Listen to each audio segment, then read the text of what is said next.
Baharın kutlu bolsun, ardak dedim, ardak dedim, boyan. Белгілі өнер қайраткері, Қазақстанның еңбек сіңірген артисі Қабиба Елебекова саналы ғұмырын ұлттық сахнаға арнаған өнер иесі.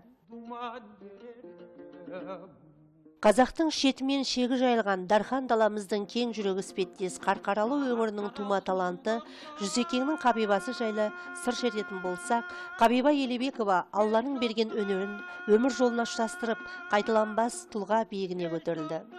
Қабиба апаның өнерге деген құштарлық пен сүйіспеншілігі сонау бала кезден бастау алғанының көрінісі ол 3 жасында Абайдың Ағаш аяқ әнін айтқан екен. Ал Қабиба апаның анасы Шәкіш Құсбек ханның немересі болып келеді. Құсбек хан 300-дің басын қосқан Абылай ханның ұрпағы. Тектіден текті туған асылдың сынығы 5 жасында Дәлила әпкесіне қосылып жоқтау айтқан екен.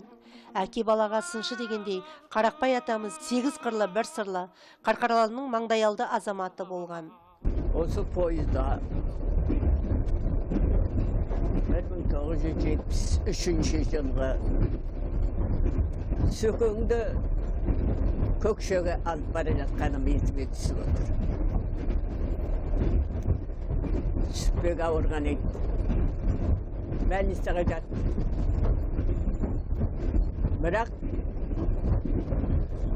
жанына батып, қатты ауырып, қай жері ауырғанын онша біле бермейді.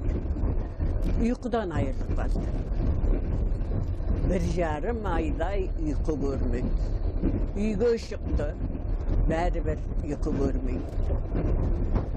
Ұйықтамаған адам бір түрлі мәңгүріп кетеді. Ел Сүсіпбектің күдерісі бастады. Бір күні маған Сөкең, Қабиба, менің көкшеге Ясни falan деп аталатын оқжетпе сонда. Мен Ясни falan қалып бар. Мен жазылам деді. Мен ойландым да Сөкеңнің ақырғы тірегі шығар мүмкін. Не болса да алып барайын. 2 путевканы жолға шықтым.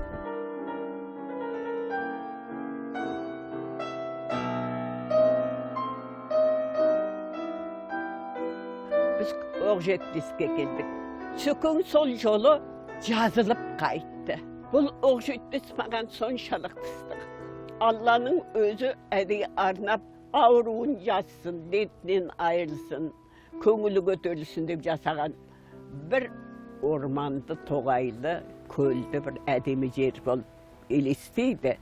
Сүсіпбек содан бастап, бұл 73 жылдан бері қарата мен үзбей осында келем, 20 рет келген екенім. Жетпек көкші тауда мекендеген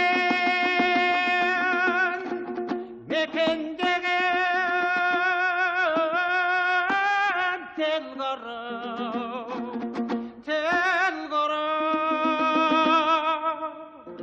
ел қатаны өскен ерім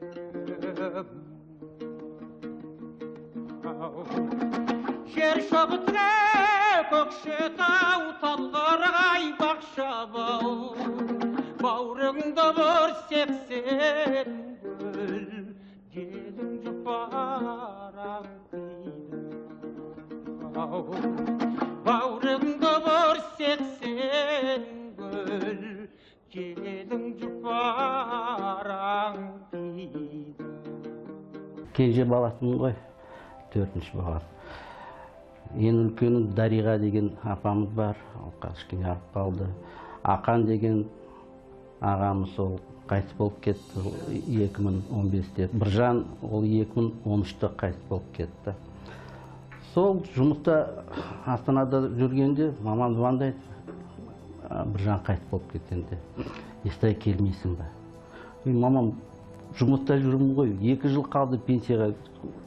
Кішкене жоқ, кел деп шақыртты ғой. Сол жұмысты тастап келдім. Енді мамамыз енді өте мықты адам болды ғой. Былай қарасаңыз, енді 52-ші жыл тудым, енді 55-ші, 56-ші жылдарды уже еске, сонда сол жылдарды айтам да, стиральный машине жоқ, ыстық су жоқ, көмірмен етеді аны. Балалар әлі кішкентай, енді кішкентай болғанда әлі онша.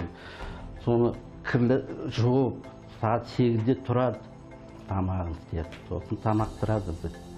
Сағат 9-дарда кетеді жұмысқа. Өнерді сондай жақсы көретін.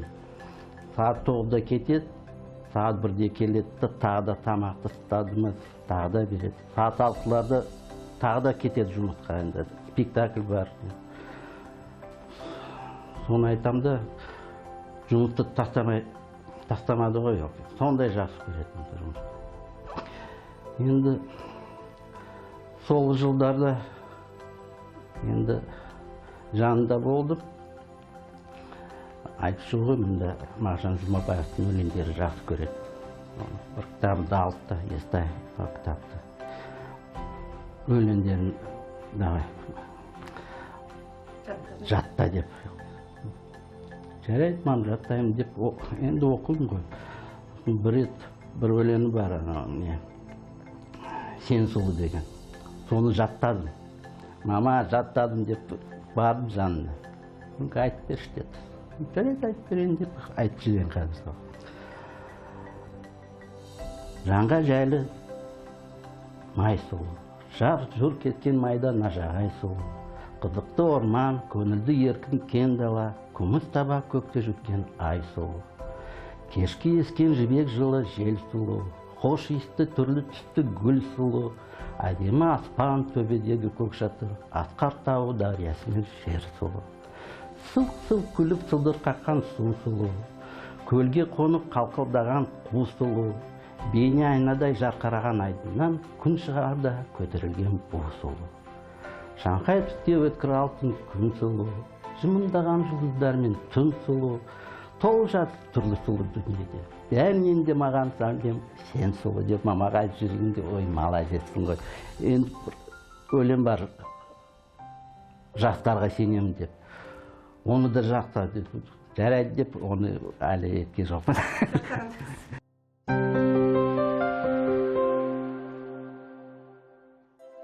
Қабиба апа алғашқы қадамын Жұмат Шанинның Арқалық батырындағы Қарагөз рөлінен бастау алып, көрермендер көңілінде 100-ге тарта рөлдерді сәтті сомдаумен ел есінде қалды. Махрия қызым, аманбысың, қарағым, балашаға не үшін аманбар? Аллаға шүкір, Тихан шешей, алғын ертен әкетіңіз. Болды қызым, болды. Болды қызым, мінекей сәмсәм.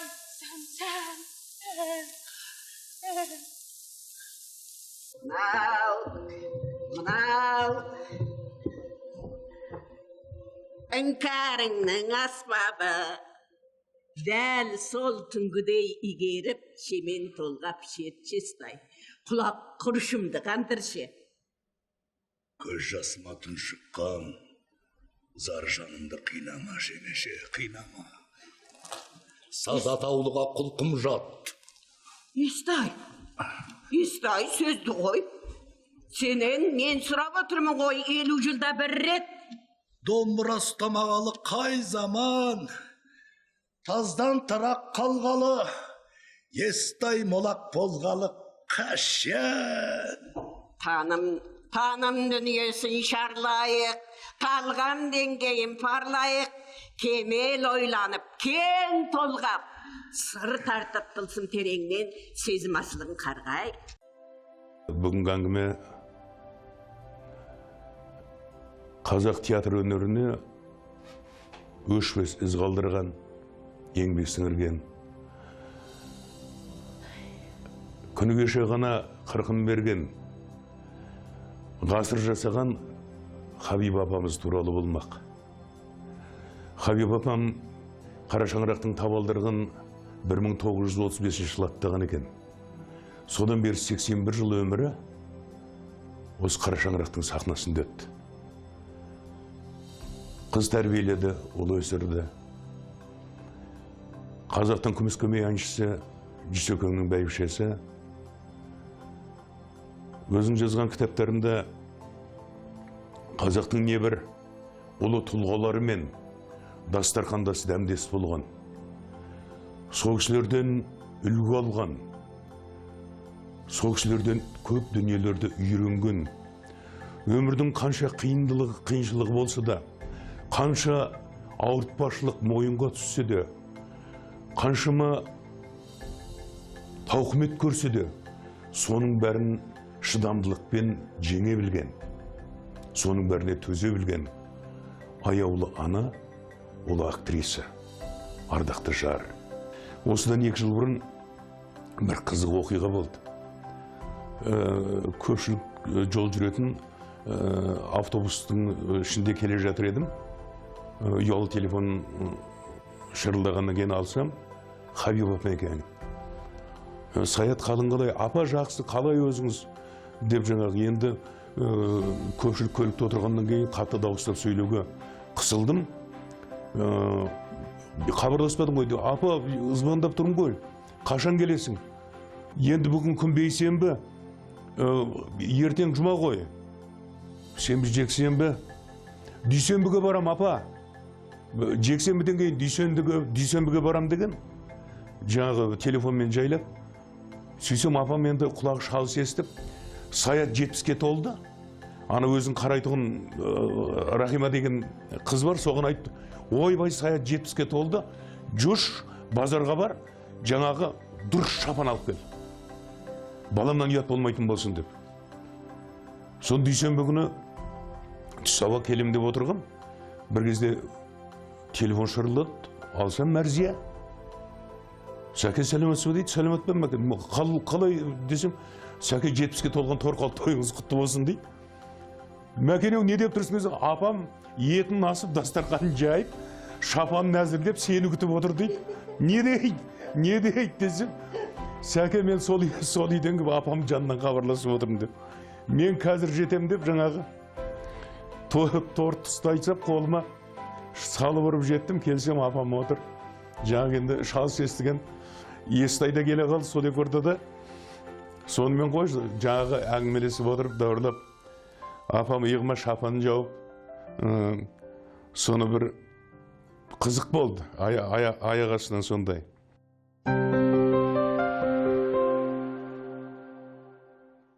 Мен Хабиб апам туралы керемет жақсы сөздер айтқым келеді. Себебі мен өнер институтын бітіріп келгенде Сәбир апам, Хабиб апам, Бикен апам, Хадиш апам, Шолпан апамдар жүретін. Олар жап-жас. Біз баламыз тіпті. Сонда солар қолтығына алып, мынау жаңадан келген қыз еді, танымаймыз ғой деген жоқ. Сондай керемет қарсы алып, бәрін шешемдей, біреуін жеңгемдей, біреуін шешемдей сөйтіп көріп, сөйтетім едім. Бірақ әр қайсысының мінезі әртүрлі. Хабиб апамның мінезі бөлек, Сәбир апамның мінезі бөлек. Сол қыздардың, келіншектердің, енді ол кезде келіншек қой, солардың мінездерінің бәрі әртүрлі. Хабиб апам бір көп сөйлемейтін, маңғаз, үн-түнсіз жүретін, бірақ тауып сөйлейтін әр нәрсені. Біреуі қисық кетіп бір жүрді. Әй, сен бұлайсың ғой, деп сөйтіп сөйлеп қалатын, керемет үлгі алатын Хабиб апам еді. Ол кісілермен мен бірнеше жыл әріптес болдым, бірге ойнадым. Хабиб апаммен досымның үйленуінде бірге ойнадық. Мен қалада жүрген Насихат дейтін қызды, Хабиб апамның қызы Рахила ойнады. Сонда Хабиб апам, мен Сәбир апам екеуінің образы екі түрлі. Сәбир апам властный. Осы, әй, андай-мындай. Екеуі құдағи бір-біріне. Құдағи болып келеді. Екеуі біресе ұрсып қалады. Біресе рахаттанып, бір-бірімен құшақтасып, әлгі тіпті осы сондай жақсы көріп қалады. құдағилар ғой бір. Сондағы Қабиба апамның образын, әрқайсысының образы бөлек қой. Үн-түнсіз жүреді дағы, ол аузын аша бергенде жүгіргені енді бір түрлі. Осы керемет залдың іші қол шапалақтап Қабиба апамның жүрісіне бұлтың етіп шапқылап жүретін жері бар. Сөйтіп кеткенде сондай жақсы көретін көрермендер. Көп рөлдерді бірге ойнадық. Келіндер көтерілсін бірге ойнадық. Көп. Поездкеде тіпті бірге жүретінбіз, бірге жататынбыз. Себебі ол кісінің мінезі өте бір байсалды адам. Байсалды. Қандай рөл болсын, комедия болсын, трагедия болсын, драма болсын, бес аспап. Қиуадан шауып, қисынын тауып, тағынды жетіп қайырған. Тозғау тоқсан қызыл дел, сөйлейін десең өзің. Осы театрға келгенде, мен 17 жасымда келдім, 16-17 жасымда. Бітіре салысымен келдім, осы театрда ашылған 2 жылдық студия болған. Сол студияға түскенде, Қабиба апайлар жас, енді жасым қаншада екен білмеймін. Өзім 17-темін. Жап-жас келдім осы театрда, 2 жылдық студияға түстім, Есболған бар, мен бар, Әнуар Молдабеков, Баян Имашева, осылар міне 25 бала бітірдік. Оның көбін облысқа жіберді, қалған Есболған, мен, Әнуар, Баян бәріміз осы театрда. Баян мен Әнуарда Қарағандыға кетіп қалды. Біз Есболған екеуміз қалдық осы театрға, Бейсенбей үшеуміз ғана қалдық. Енді ол кезде Қабиба апам жас. Сол жастық шағымды есіме түссем, Қабиба апам, маған жастық шағым ойласам, Қабиба апам есіме түседі. Енді театрда бірінші 100-ге келген, 100-ден асқан аңыз анамыз Қабиба апай. Мінекей, тауба, ол да бір Құдайдың берген жасы, Алла тағала. 101 жасқа келіп, жақсы бақыттана. Жүсіпбек Елебеков атамыздың жұбайы, Жүсіпбек Елебеков атамыздың атын атамайтын. Жүсекем деп, осы біз студент кезде үйіне баратығымыз.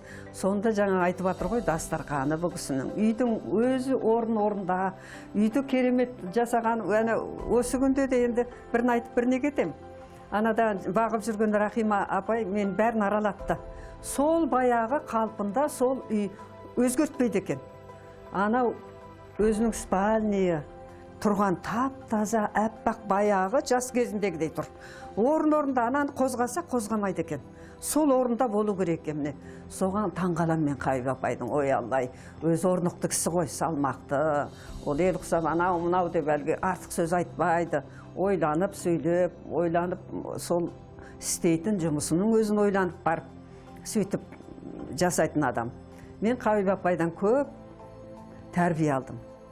Есболған қайтыс болғанда, осы кісі көп маған тәрбие берді. Салиқа, сабырлы бол, қарағым. Өзің берік бол, беліңді бекен бұл. Адамның басынан бәрі өтеді деп Бикен апай бар, осы Майқанов апай міне үшеуі маған бір арқау берді. Маған сол айтқан сөзінің өзі маған азық. Еңсемді көтеріп, апайлардың маған демеу бергені туған анамдай болды. Жатқан жері жайлы жатсын дейміз, топырағы торқа болсын дейміз, алды жарық жанытта болсын дейміз. Әр уақытта жүрегімізде Қабиба апам, ұмытпаймыз, қанша жыл өтсін мейлі. Біз сол Қабиба апам бір тарих. Біз кейінгі жасқа, білмейтін жастарға айтуға біз шамамыз келеді соны. Жазса бір роман бұлардікі. Жаңағы Шолпан апай бар, Бикен апай бар, Қадиша апай бар. Бізде 4 ағайел қалдық, қазір қалғанның бәрі 2 шал, кім Асан Аскең менен, кім Оразбай Бекеу ғой енді қалған, 1-4 әйел қалдық. Сонда келе жатып, Шолпан апам, сонын кейін Қабиба апам, жаңағы Қадиша апам сөйтіп келе жататын. Тура маған елестейді, ой бұрмай, бізде сондай болып келе жатырмыз ғой деп міне. Арттағы ізбасар біздер ғой енді, солардың атын шығарып, соларды сөйлеп әр уақытта айтып отыратын біздер қалдық мінекі енді. Қабиба апам еш уақытта өлмейді, өлген жоқ, тірі.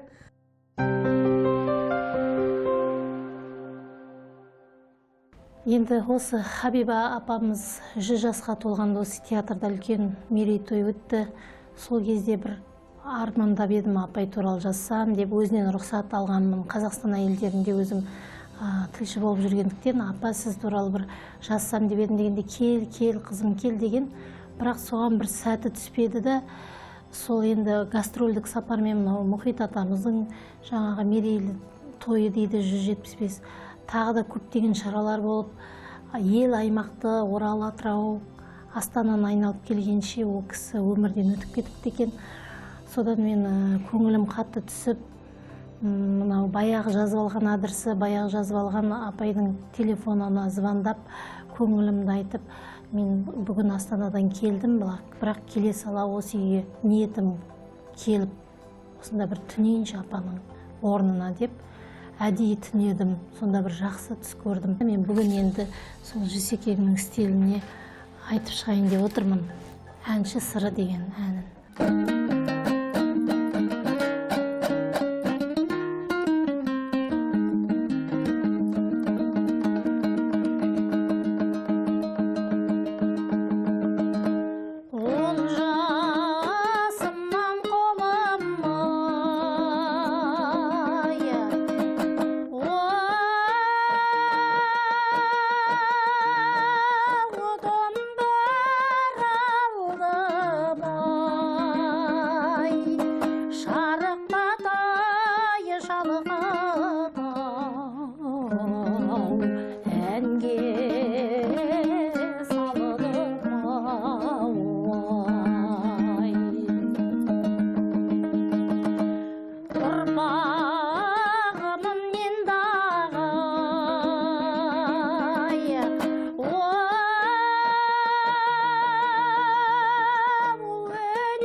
Театр менің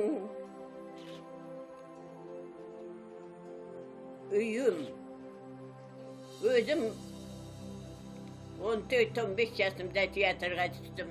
Оңған атты ақ үйім айналайын театрым. Кейде сағынам мен, баранмай жүгірме сағынам.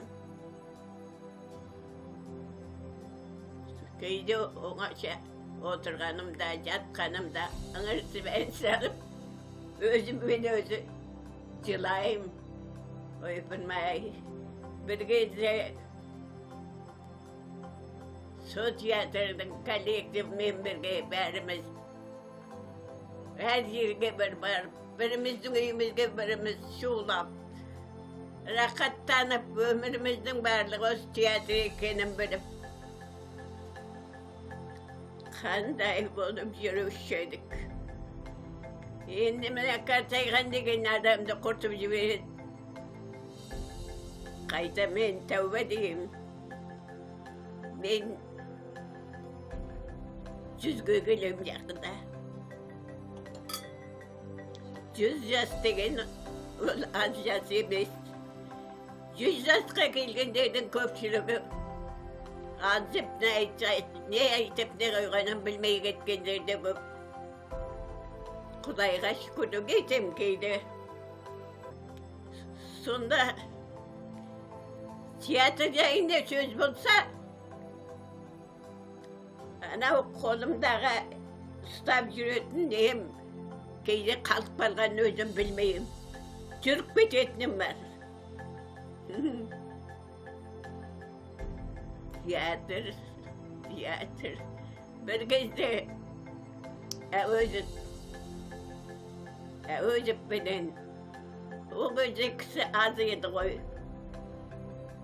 Kalibi Kıvançbayım. Benim yoldaşım özüp benen varlığı. Bir gün yürüp bir gün duratın. Kezik konak kabarıp yatatın. Alesim de hayır bulmasın tiyatrosu da iyi yok. Yaman bacaksıma tiyatro var. Bizim tiyatromuz, ben öyleyim. Tiyatro baylığı, yer baylığına. Yer baylığı, yel baylığı, bari yerдің baylığına baylanıştı hep bilem. Bizim yerimiz öte bay yer. Асыл жанның артынан сөз ермейді, сом алтынның сынығы мүжілмейді.